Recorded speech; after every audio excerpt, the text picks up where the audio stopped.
Hello students, welcome back. आज की class में हम एक और हाइट एंड डिस्टेंस के क्वेश्चन को सॉल्व करने वाले हैं। तो हमें क्वेश्चन गिवन है two pillars of equal height and on either side of a road which is 100 metre wide. ठीक है, दो पिलर्स गिवन है और एक बीच में रोड है। तो दोनों पिलर्स रोड के इस एक दूसरे के साइड में है और जो जिनके बीच की जो डिस्टेंस है वो 100 मीटर्स की है। The angles of elevation of top of the pillars are 60 degree and 30 degree at a point on the road between the pillars। मतलब दोनों पिलर्स के बीच में एक पॉइंट है जहां से हम दोनों पिलर्स को अगर हम देख रहे हैं तो पहले पिलर का एंगल ऑफ एलिवेशन 60 डिग्री आ रहा है और सेकंड पिलर का एंगल ऑफ एलिवेशन 30 डिग्री आ रहा है। Find the position of the point between the pillars and height of each pillar. मतलब उस पॉइंट की पोजीशन के बताना है। अब पोजीशन से मतलब इनका ये है कि पिलर वन से पिलर फर्स्ट से या पिलर सेकंड से कितनी डिस्टेंस पे हैं और उन दोनों पिलर्स की हाइट ज्ञात निकालनी है हमें। तो ऑब्वियसली एक की निकाल लेंगे तो दोनों पिलर की हाइट पता चल जाएगी क्योंकि दोनों ही क्या हैं, सेम हाइट के हैं। ठीक है, इन्होंने सबसे पहले इक्वल हाइट इन्होंने पहले ही बोल दिया था। अब देखो, सबसे पहले तो दो पिलर्स हैं, दो पिलर बना लेते हैं। एक पिलर ये हो गया और दोनों ही सेम हाइट के हैं और एक पिलर ये हो गया। ठीक है, दो पिलर्स बन गए। अब इन्होंने बोला है कि एक ना बीच में एक पॉइंट है कहीं पर भी जहां से देखने पर एक का तो एंगल 60 डिग्री बन रहा है लेकिन एक का 30 डिग्री। तो मैंने आपको बताया था, पहले भी बताया हुआ है। अब कौन से कहीं पर भी आप इसको प्लेस कर सकते हो उस पॉइंट को, ठीक है, लेकिन बीचों बीच में आप नहीं कर सकते हो। बिटवीन का मतलब है दोनों के बीच में कहीं भी, बट बीचों बीच का मतलब होता है एग्जैक्टली दोनों डिस्टेंस के बराबर बराबर पर। तो ऐसा नहीं है, क्योंकि एंगल अगर बराबर होते तब तो सेम बिल्कुल बीच में हम रख सकते थे उस पॉइंट को, बट एंगल्स डिफरेंट हैं। तो मान लो, सपोज करो ये पॉइंट यहाँ पर है कहीं पर। ठीक है, अब इसको हम पहले तो मिला लेते हैं ताकि थोड़ा आसान हो जाए। ठीक है, ये हो गया। अब ये पॉइंट यहाँ है तो अब यहाँ से एंगल ऑफ एलिवेशन कहाँ बनेगा, एक तो यहाँ बनेगा एक यहाँ बनेगा। तो इनको हम पहले तो ड्रॉ कर लेते हैं, फिगर कंप्लीट करते हैं, फिर आगे बढ़ते हैं। ठीक है, अब क्वेश्चन अराइज ये होता है कि कौन सा एंगल 60 डिग्री होगा और कौन सा 30। तो ये चीज़ मैंने आपको पहले भी बताई है। जब भी हमारे पास हम बिल्कुल पास से देख रहे होंगे किसी चीज़ को तो एंगल बड़ा बनेगा। ठीक है, और थोड़ा दूरी से देख रहे होंगे तो एंगल छोटा बनेगा। तो देखिए, ये यहाँ से यहाँ तक की डिस्टेंस बड़ी है, ज़्यादा है, तो एंगल छोटा होगा। तो ये हो गया 30 डिग्री। तो ऑब्वियसली ये कितना हो गया, 60 डिग्री।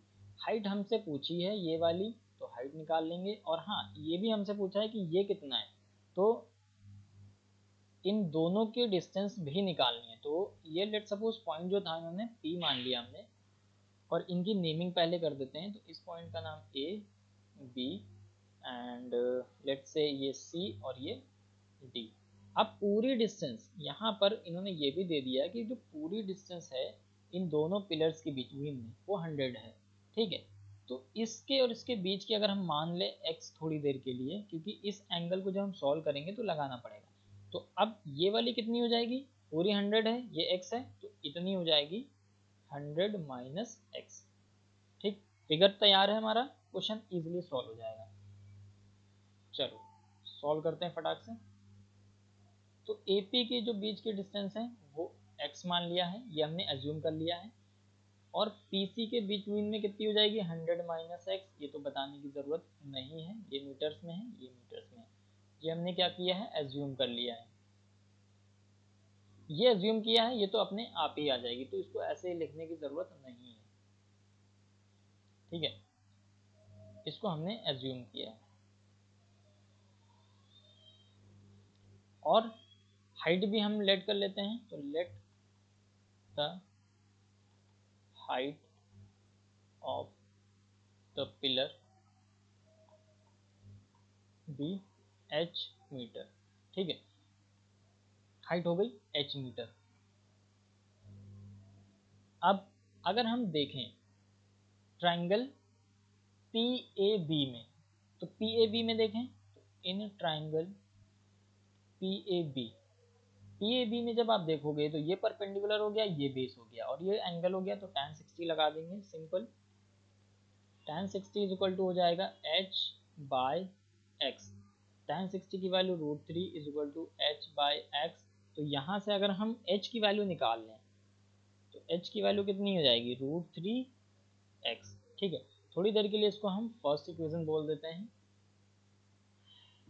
अब हम इन ट्राइंगल दूसरे ट्राइंगल में देखें, किसमें, PCD में। PCD, अगर PCD में की बात करें तो tan 30 लगेगा ऑब्वियसली, ये हो जाएगा perpendicular upon base, right. tan 30 1 upon √3 is equal to h upon 100 minus x, right. अब यहाँ से देखो, यहाँ से हम क्या कर सकते हैं, यहाँ से हम क्रॉस मल्टीप्लाई करेंगे तो √3h इज इक्वल टू आ जाएगा 100 माइनस एक्स। ठीक है, इसको थोड़ी देर के लिए हम सेकेंड इक्वेशन बोल देते हैं। ठीक है, अब देखो, जब ये हमारी सेकेंड इक्वेशन हो गई तो हम पुट कर सकते हैं, पुटिंग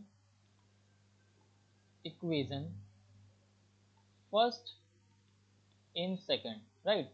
पहली को, इसको हम यहाँ पुट कर सकते हैं तो देखो क्या होगा, √3 h की जगह क्या रख सकते हैं, √3x इज इक्वल टू है 100 माइनस एक्स। तो ये हो जाएगा 3x और ये x इधर आ जाएगा तो प्लस का x इज इक्वल टू 100। तो यहाँ से हो जाएगा 4x is equal to 100। So x की वैल्यू कितनी आ जाएगी 25, क्योंकि 4 इससे डिवाइड होगा तो 100 को 4 से जब हम डिवाइड करते हैं तो 25 आ जाएगा और ये मीटर में आएगा।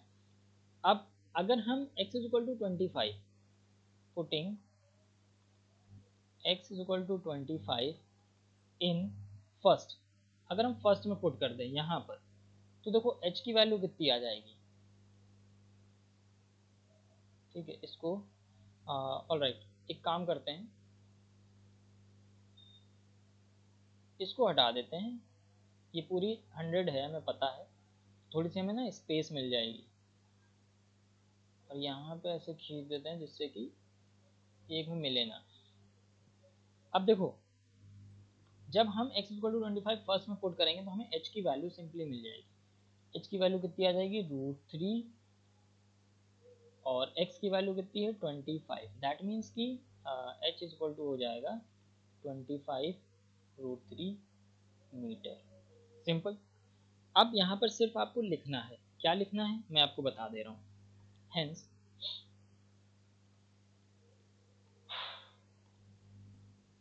द रिक्वायर्ड पॉइंट यहाँ पर ये पॉइंट लिखा हुआ है, ठीक है, इज एट अ डिस्टेंस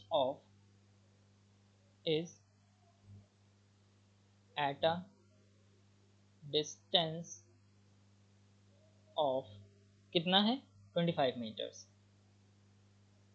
ठीक है, 25 metres from the first pillar, ये वाला फर्स्ट पिलर था। फर्स्ट पिलर से जो उस पॉइंट की डिस्टेंस है, क्योंकि उन्होंने बोला था पोजीशन बताओ, तो उस पॉइंट की पोजीशन हम डिस्टेंस से ही बताएंगे। तो एपी के जो बिटवीन की डिस्टेंस है वो 25 मीटर हो गई from the first pillar and 75 from the second pillar, right, second pillar, ये हो गया। And the height of each pillar is 25 metre. अब यहाँ पर जगह नहीं है वरना मैं आपको यहाँ पर बता देता, ठीक है। इसके नीचे आप लिखोगे and the height of the each pillar is 25√3 metre. तो ये क्वेश्चन आपका पूरा हो जाएगा। तो आई होप आपको ये समझ आ गया होगा। काफ़ी इजी क्वेश्चन था, बहुत ज़्यादा डिफिकल्ट नहीं था। बस हाँ, डिफिकल्ट तब तक लगता है जब तक आप फिगर क्लियरली नहीं बना पाते। एक बार फिगर बन गया उसके बाद आप इजीली सॉल्व कर पाते हो क्वेश्चंस को। ध्यान रखो, हाइट एंड डिस्टेंस के क्वेश्चंस में हमेशा पहले फिगर बनाने की कोशिश करो।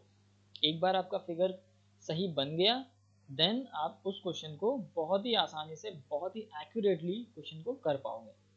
चलिए, तो इस वीडियो में फिलहाल हम इतना ही रखते हैं। हम अपनी नेक्स्ट वीडियो में एक और क्वेश्चन को डिस्कस करेंगे। तब तक के लिए गुड बाय।